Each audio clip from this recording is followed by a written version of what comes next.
Hello, my dear. Very good morning. You're most welcome in class 12th accountancy. We are on third volume, ratio analysis and financial statement, tools for financial analysis. How many tools are used to analyze the financial statement? We are on the topic. Through the practical questions, I would like to explain. How many tools are used? First the question, and what is the tools? My dear children, just you can see in your books the question number, practical question number first. Financial statement contains only absolute figures of assets, liabilities, revenues, expenses and profit or loss of the enterprise. Only आप जानते हैं जैसा कि जो भी financial statement होता है उसमें क्या होता है कि जो इंफॉर्मेशन होती है, जो भी इंफॉर्मेशन होती है वो एब्सोल्यूट डाटा रहता है, केवल फिगर रहता है. It do not reveal the earning capacity of the enterprise. So the tools and technique adopted by the organization to analyze such the financial soundness of the enterprise and financial position, liquidity, solvency, ये सब पता करने के लिए हमको क्या करना पड़ता है? एक टूल्स, एक तकनीक एडॉप्ट किया गया है जिसके तहत हम ये जानकारी पाते हैं कि हमारी अर्निंग कैपेसिटी क्या है. क्योंकि आप इस चीज को भली भांति जानते हैं कि जो कुछ भी होता है हमारे फाइनेंशियल स्टेटमेंट में वो एब्सोल्यूट फिगर होता है, चाहे वो एसेट्स हो, लायबिलिटीज हो, प्रॉफिट हो, लेकिन से अर्निंग कैपेसिटी हमारी ये सोचना हमको जो फाइनेंशियल स्टेटमेंट होता है वो नहीं दे पाता है. इस सूचना को देने के लिए हमको क्या करना पड़ता है? एक टूल्स, एक तकनीक एडॉप्ट किया गया है जिसके तहत हम अपने ऑर्गेनाइजेशन की, अपने एंटरप्राइज की जो अर्निंग कैपेसिटी है, जो सॉल्वेंसी है, लिक्विडिटी है, ये सारा कुछ हम इससे पता कर लेते हैं. और ये क्या चीजें हैं आप ये ध्यान देंगे.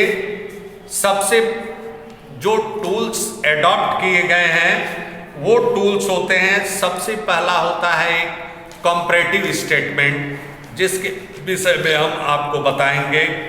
कंपैरेटिव स्टेटमेंट्स होता है, उसके बाद कॉमन साइज स्टेटमेंट होता है, ट्रेंड एनालिसिस होती है, उसके बाद अकाउंटिंग रेशियो होता है. अकाउंटिंग रेशियो के तहत कैश फ्लो स्टेटमेंट के तहत फंड्स फ्लो स्टेटमेंट और ब्रेक इवन पॉइंट एनालिसिस होता है. अब कंपैरेटिव स्टेटमेंट का मतलब होता है बेटा, when financial statement is prepared, figure for 2 or more years are placed side by side to compare that one, to know the exact soundness and weakness of the enterprise. Common size statement, in these statements various figures are converted into percentage. जो figure होते हैं common size statement में एक base बना करके उसी को हम परसेंटेज में कन्वर्ट करते हैं to some base. Trend analysis, trend analysis जो होता है बेटा, it is one of the most useful form of horizontal analysis in making comparative study. Comparative study करने के लिए उसके बाद अकाउंटिंग रेशियो है, एक एक हम आपको बताते जाएंगे। आज हम लोग पढ़ेंगे कंपैरेटिव स्टेटमेंट्स, प्रैक्टिकल क्वेश्चन हम कैसे बनाते हैं इसे, in order to estimate the future progress of a firm it is necessary to look into its past performance. किसी भी फर्म की प्रोग्रेस, जो भविष्य का उन्नति देखने के लिए हमको पास्ट परफॉर्मेंस, जैसे हम इंडिविजुअली व्यक्तिगत तौर पर हम अपने आप को उसमें खुद ही ये अपना पास्ट एक्टिविटीज को यदि हम ध्यान दें तो हमें पता लगेगा कि हम क्या कर रहे हैं, हमारा कहाँ ग्रोथ है, कहाँ डी ग्रोथ है। तो पास्ट, अब जो कॉमन साइज स्टेटमेंट जो बनता है बेटा, हम क्वेश्चन नंबर फर्स्ट, आपका प्रैक्टिकल क्वेश्चन नंबर फर्स्ट हम निकालते हैं। तो हम कंपैरेटिव स्टडी करते हैं फाइनेंशियल स्टेटमेंट का। Question number first, practical question number first, prepare common size balance sheet of Vishal paper limited from the following information. Information जो दिया हुआ है, ये क्वेश्चन नंबर फर्स्ट है आपके बुक का। फॉलोइंग इंफॉर्मेशन, शेयर कैपिटल अब 2 ईयर का दिया हुआ है। देखें, ये जो आप कॉमन साइज बैलेंस शीट का कंपैरेटिव स्टडी करने जा रहे हैं, हम बता रहे हैं क्या क्या चीज होता है। तो इसमें क्या होता है बेटा, सबसे पहला काम होता है हम फिगर ड्रॉ करते हैं। इस तरह से comparative statement, comparative balance sheet हम बनाने जा रहे हैं। सबसे पहले फर्स्ट कॉलम जो होता है वो होता है आपका पर्टिकुलर्स का। पर्टिकुलर्स, नोट नंबर और प्रीवियस ईयर का फिगर होता है जिसे हम ए, फिर उसके बाद करंट ईयर का फिगर होता है जिसे हम बी से संबोधित कर रहे हैं। उसके बाद इन दोनों में एब्सोल्यूट चेंज, मतलब हमारे फिगर, दोनों फिगर में डिक्रीजमेंट हुआ कि इंक्रीजमेंट हुआ, ये हम दिखाते हैं ए और बी में प्रीवियस ईयर का, और इन दोनों का बी माइनस ए जो एब्सोल्यूट चेंज होता है डिक्रीज्ड एसेट्स में या लायबिलिटीज में या इंक्रीजमेंट, इसको हम यहां दिखाते हैं। उसके बाद परसेंटेज चेंज करते हैं। अभी हम इसका फार्मूला आपको दर्शाएंगे। सबसे पहले हम क्वेश्चन के फिगर को ये करते हैं। जो बैलेंस शीट का हेड होता है, पहला होता है equity and liabilities. Equity and liabilities के अंतर्गत पहला जो हेडिंग होती है शेयर होल्डर्स फंड होता है। शेयर होल्डर्स फंड के अंतर्गत share capital, reserve and surplus, ये 2-3 आते हैं आपके। तो आप दो देखें, इस क्वेश्चन में दिया है शेयर कैपिटल, आपका प्रीवियस ईयर का दिया है 21 लाख। शेयर कैपिटल जो है वो हो गया आपका 21 लाख। प्रीवियस ईयर का 2016 21 लाख। एंड करेंट ईयर का भी दिया है 2017 का भी 21 लाख। 21 लाख ये फिगर आपने ड्रा कर लिया। उसके बाद आप उसी तरह से बढ़ते जाएंगे। Reserve and surplus previous year का है 6 लाख। 6 लाख 6 लाख और करंट ईयर का है रिजर्व एंड सरप्लस 9,10,000।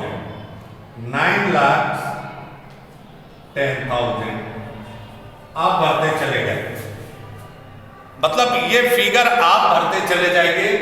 उसके बाद नॉन करंट लायबिलिटीज आपका दिया है प्रीवियस ईयर का 60,000, आपने non current liability 12,60,000।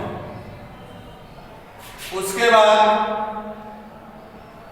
Current year का है 15,45,000।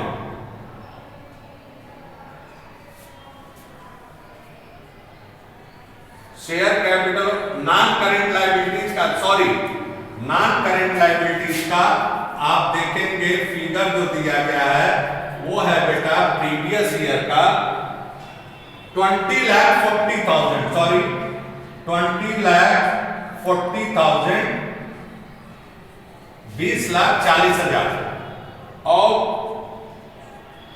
करंट ईयर का है आपका 2017 का 24,45,000, 24,45,000,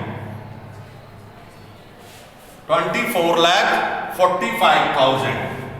उसके बाद करंट लायबिलिटीज में आ जाए आप, ये है प्रीवियस ईयर का 12,60,000,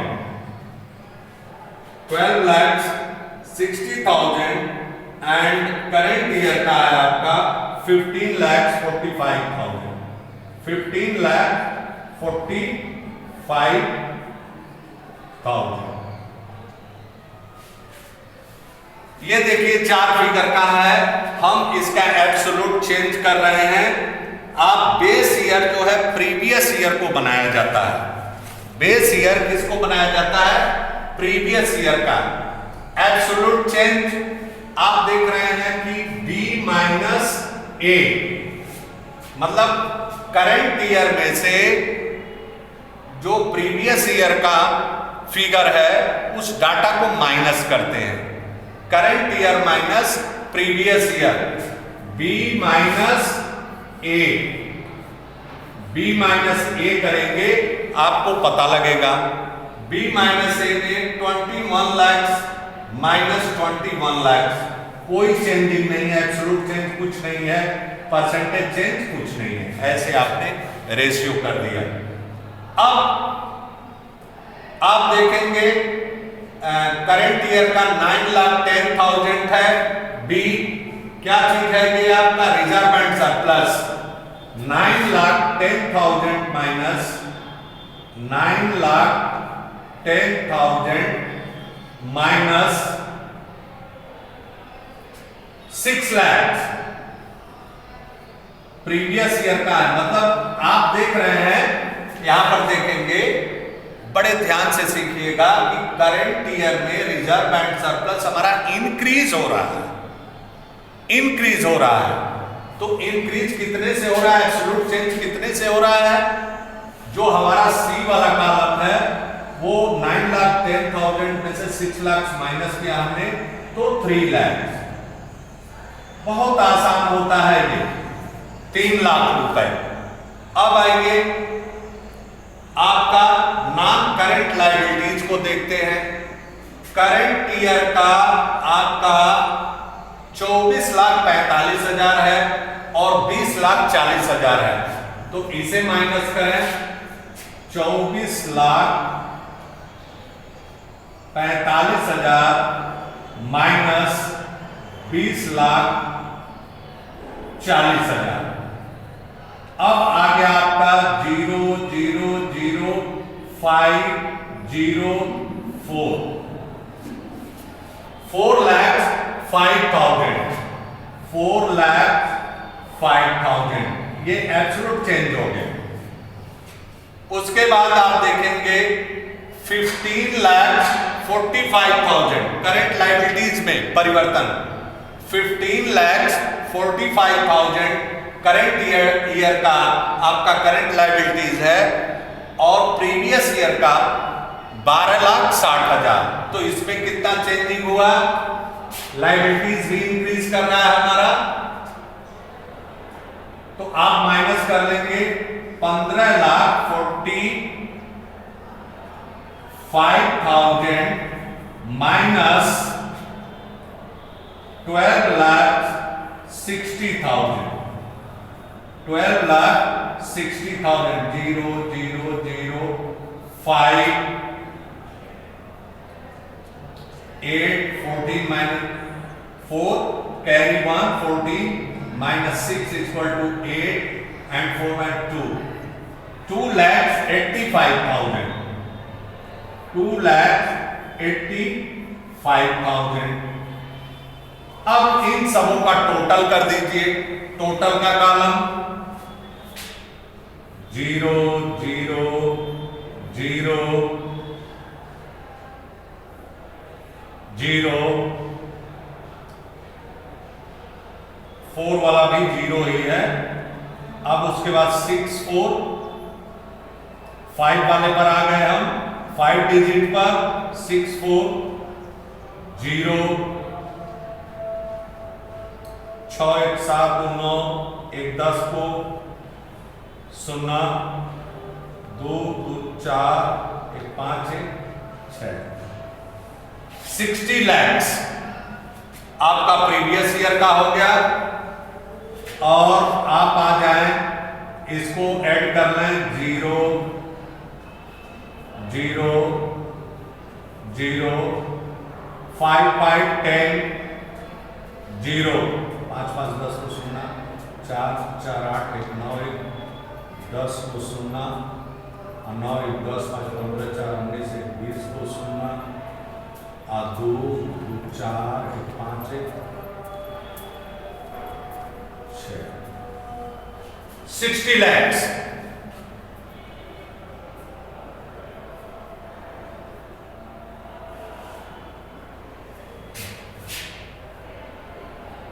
अब आप करंट ईयर का जोड़ लें 5 4 9 9 10 5 15 4 19 2 4 5 2 7 70 lakhs। 70 lakhs करंट ईयर का टोटल हो गया। एब्सोल्यूट चेंज का पूरा टोटलिंग कर लें 0 0 0 5 5 10 0 8 9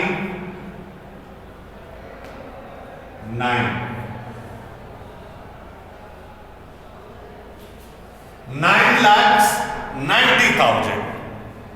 अब चलिए इसे परसेंटेज में डिक्रीज या इंक्रीज कर रहा है। हम क्या करते हैं, जो हमारा शेयर कैपिटल है बेटा ये नहीं किए, इसका फार्मूला होता है बेस ईयर आपका करंट ईयर होता है।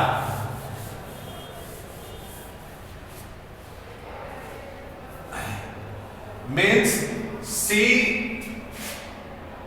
Upon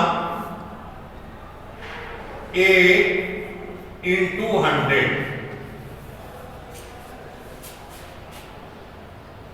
into 100।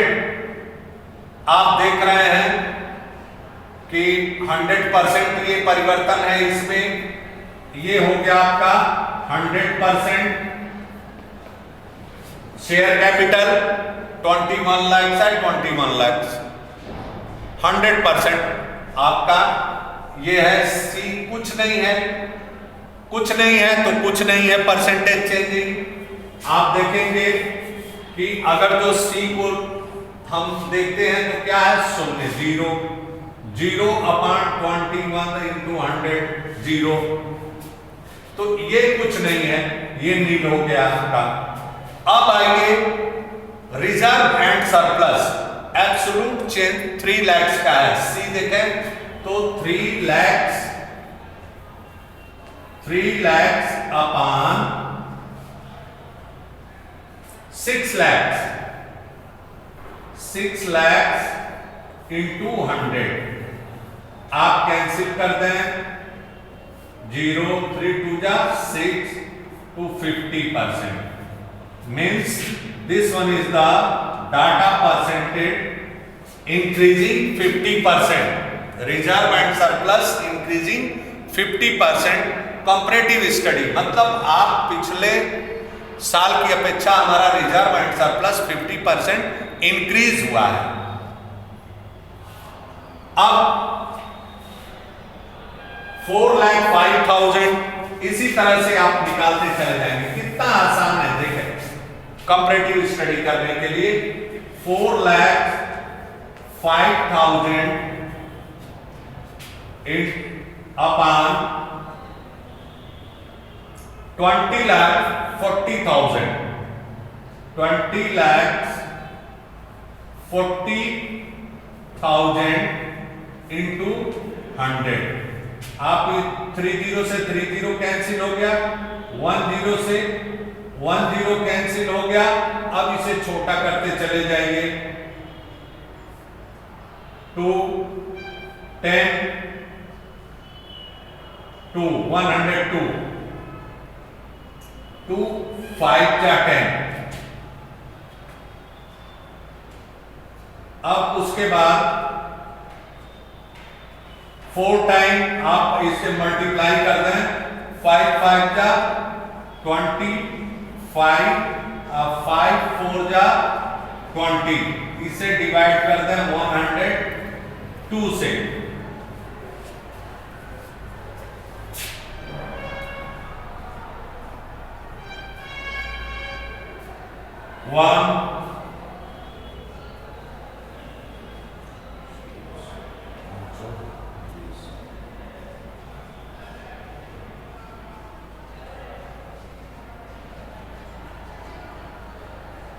102 से डिवाइड करेंगे, 2 2 जा 4 0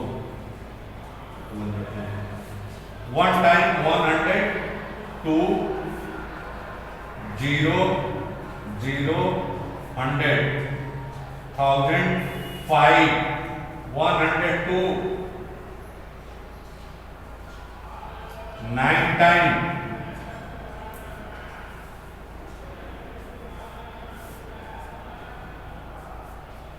15 में से 8 गया 7, 9 में से गया 8,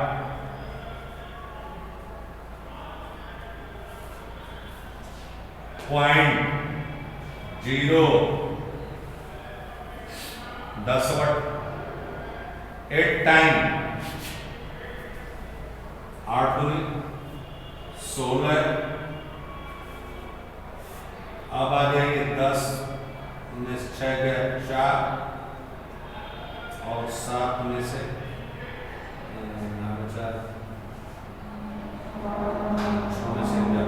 540 मीन्स 19.85% एंड करंट लायबिलिटीज का आप कैलकुलेशन करें उसी तरह से। करंट लायबिलिटीज में भी आपका देखेंगे इसी तरह से कैलकुलेशन आएगा। Current liability